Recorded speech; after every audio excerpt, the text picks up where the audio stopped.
Yan po ang print.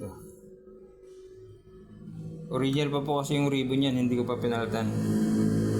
Bibigyan ko na lang kayo ng bagong ribbon na extra. Pwede ko kasi yung ribbon. Sayang naman. Bibigyan ko na lang kayo ng bago kung kukunin. 3.9 po ang binta ko nito. Salamat po.